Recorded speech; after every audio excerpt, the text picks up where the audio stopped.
హే praise lord. ఈరోజు మనము లూకా సువార్త 14వ అధ్యాయాన్ని కలిసి చదువుకుందాము. మీ దగ్గర బైబిల్స్ ఉన్నట్లయితే దయచేసి వాటిని తెరిచి చదవండి. ఒకవేళ లేనట్లయితే స్క్రీన్ మీద వాక్యం వస్తుంది. దాన్ని చూసన్నా చదవాల్సిందిగా కోరుచున్నాను. లూకా సువార్త 14వ అధ్యాయంలో యేసుక్రీస్తు ఒక డ్రాప్సీ అనే ఒక సింప్టమ్ ఉన్న వ్యక్తిని హీల్ చేయడం, స్వస్థపరచడాన్ని మనం చూస్తాము. అది యేసుక్రీస్తు సబ్బాతు దినం రోజు చేసినప్పుడు పరిసయ్యులొచ్చి తన్ని ఇంతకుముందు ఆల్రెడీ క్వెషన్ చేశారు. సో, దాని గురించి యేసుక్రీస్తు ఎక్స్‌ప్లెయిన్ చేయడాన్ని మనం చూస్తాము. సో, డ్రాప్సీ అంటే ఏంటంటే ఫుల్‌గా బాడీలో వాటర్ పట్టేయడం, నీరు పట్టిందంటారు కదా! సో, అలాంటి సింప్టమ్స్ ఉన్న అతన్ని డ్రాప్సీ అంటారు. సో, అలాంటి వ్యక్తిని యేసుక్రీస్తు స్వస్థపరచడాన్ని మనం చూస్తాము. అలానే ఇక్కడ ఈ చాప్టర్‌లో మెయిన్‌లీ ఎక్కువగా విందు జరిగినప్పుడు మనం ఏ విధంగా నడుచుకోవాలి అనే టాపిక్స్ చెప్తూ మన లైఫ్ ఏ విధంగా మనం ఉంచుకోవాలి, ఎలా హంబుల్గా ఉంచుకోవాలి అనేది చెప్పడం చూస్తాము.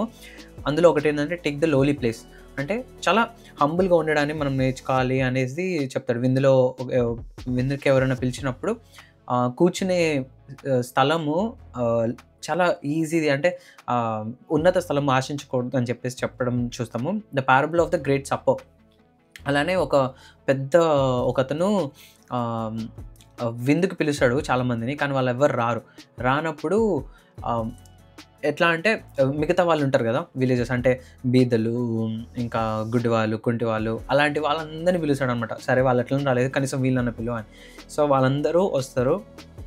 సో, అది దేనికి సాదృశ్యం అంటే యేసుక్రీస్తు ఇజ్రాయెల్‌ని రక్షించడానికి వచ్చినప్పుడు వాళ్ళు ఒకవేళ వాళ్ళు ఒకవేళ యేసుక్రీస్తుని నమ్మకపోతే మనందరికీ జెంటైల్స్ అయిన మనందరికి, అన్యులైన మనందరికీ యేసుక్రీస్తు రక్షణ ఏ విధంగా మనకిచ్చాడు అనేది ఇక్కడ మనం చూస్తాము.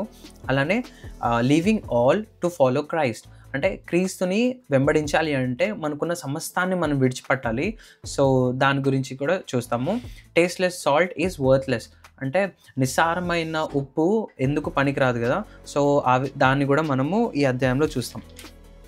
అయితే ఈ అధ్యాయంలో చూస్తాము. లూకా సువార్త 14వ అధ్యాయము 1వ వచనం. విశ్రాంతి దినమున ఆయన భోజనము చేయుటకు పరిసయ్యుల అధికారులలో ఒకని ఇంటిలోనికి వెళ్ళినప్పుడు ఆయన ఏమి చేయునో అని వారు ఆయనను కనిపెట్టుచుండిరి. అప్పుడు జలోదర రోగము గల ఒకడు ఆయన ఎదుట ఉండెను. యేసు విశ్రాంతి దినమున స్వస్థపరచుట న్యాయమా కాదా అని ధర్మశాస్త్రోపదేశకులను పరిసయ్యులను అడగగా వారు ఊరకుండిరి. అప్పుడు ఆయన వానిని చేరదీసి స్వస్థపరిచి పంపివేసి, మీలో ఎవని గాడిద అయినను ఎద్దైనను గుంటలో పడిన ఎడల విశ్రాంతి దినమున దాన్ని పైకి తీయడా అని వారిని అడిగాను. ఆ మాటలకు వారు ఉత్తరము చెప్పలేకపోయారు. పిలువబడిన వారు భోజన పంక్తిని అగ్రపీఠములు ఏర్పరచుకొనుట చూచి ఆయన వారితో ఈ ఉపమానము చెప్పాను. నిన్నెవరైనాను పెండ్లి విందుకు పిలిచినప్పుడు అగ్రపీఠం మీద కూర్చుండవద్దు. ఒకవేళ నీకంటే గనుడు అతని చేత పిలువబడగా నిన్నును అతనిని పిలిచినవాడు వచ్చి అతనికి చోటిమ్మని నీతో చెప్పును. అప్పుడు నీవు సిగ్గుపడి కడపట చోటన కూర్చుండ సాగుదువు. అయితే నీవు పిలువబడినప్పుడు నిన్ను పిలిచినవాడు వచ్చి, స్నేహితుడా, పై చోటికి పొమ్మని నీతో చెప్పులాగున నీవు పోయి కడపటి చోటున కూర్చుండుము. అప్పుడు నీతో కూడా కూర్చుండ వారి ఎదుట నీకు ఘనత కలుగును. తను తాను హెచ్చించుకొను ప్రతివాడును తగ్గింపబడును, తాను తగ్గించుకొని వాడు హెచ్చింపబడును అని చెప్పాను. మరియు ఆయన తన్ను పిలిచిన వానితో ఇట్లనెను, నీవు పగటి విందైనను రాత్రి విందైనను చేయనప్పుడు నీ స్నేహితులనైనను, నీ సహోదరులనైనను, నీ బంధువులనైనను, ధనవంతులకు నీ పొరుగువారినైనను పిలవద్దు. వారు ఒకవేళ నిన్ను మరలా పిలుతురు గనుక నీకు ప్రత్యుపకారము కలుగును. అయితే నీవు విందు చేయనప్పుడు బీదలను, అంగహీనులను, కుంటివారును, గుడ్డివాండ్రను పిలుము. నీకు ప్రత్యుపకారము చేయుటకు వారికి ఏమీ లేదు గనక నీవు ధన్యుడవగుదువు. నీతిమంతుల పునరుద్ధానమందు నీవు ప్రత్యుపకారము పొందుదు అని చెప్పాను. ఆయనతో కూడా భోజన పంక్తిని కూర్చుండిన వారిలో ఒకడు ఈ మాటలు విని, దేవుని రాజ్యములో భోజనము చేయువాడు ధన్యుడని ఆయనతో చెప్పగా ఆయన అతనితో ఇట్లనెను, ఒక మనుష్యుడు గొప్ప విందు చేయించి అనేకులను పిలిచాను. విందు కాలమందు అతడు, ఇప్పుడు సిద్ధమై ఉన్నది, రండని పిలువబడిన వారితో చెప్పుటకు తన దాసుని పంపాడు. అయితే వారందరూ ఏక మనసుతో నెపములు చెప్పసాగిరి. మొదటివాడు, నేను ఒక పొలము కొని ఉన్నాను, అవశ్యంగా వెళ్ళి దాన్ని చూడవలను, నన్ను క్షమింపవలనని నిన్ను వేడుకొంచున్నానను. మరి ఒకడు, నేను 5 జతల ఎడ్లను కొని ఉన్నాను, వాటిని పరీక్షింప వెళ్ళుచున్నాను, నన్ను క్షమింపవలనని వేడుకొనుచున్నానను. మరి ఒకడు, నేను ఒక స్త్రీని వివాహం చేసుకొని ఉన్నాను, అందుచేత నేను రాలేననెను. అప్పుడు ఆ దాసుడు తిరిగి వచ్చి ఈ మాటలు తన యజమానునికి తెలియజేయగా, ఆ ఇంటి యజమానుడు కోపపడి, నీవు త్వరగా పట్టణపు వీధులలోనికిని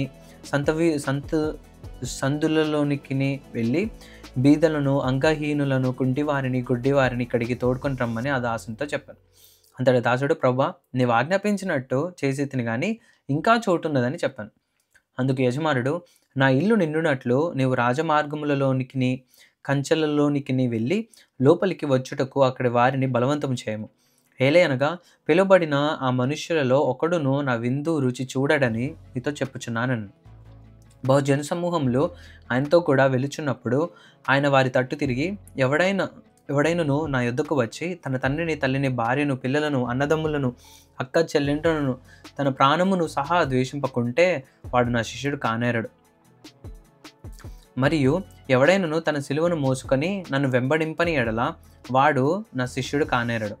మీలో ఎవడైనను ఒక గోపురము కట్టింపగోరిన ఎడల దానిని కొనసాగించుటకు కావలసినది తన యొద్ద ఉన్నదో లేదో అని కూర్చుండి తగులుబడి మొదట లెక్క చూచుకొనని ఎడల అతడు దాని పునాది వేసి ఒకవేళ దానిని కొనసాగింపలేకపోయినందున చూచువారందరూ ఈ మనుష్యుడు కట్ట మొదలు పెట్టాను కానీ కొనసాగింపలేకపోయానని అతని చూచి ఎగతాళి చేయసాగుదురు.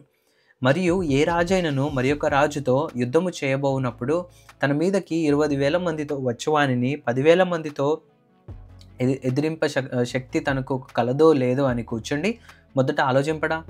శక్తి లేని ఎడల అతడు ఇంకా నువ్వు దూరంగా ఉన్నప్పుడే రాయబారము పంపి సమాధానము చేసుకొని చూడ్చును కదా.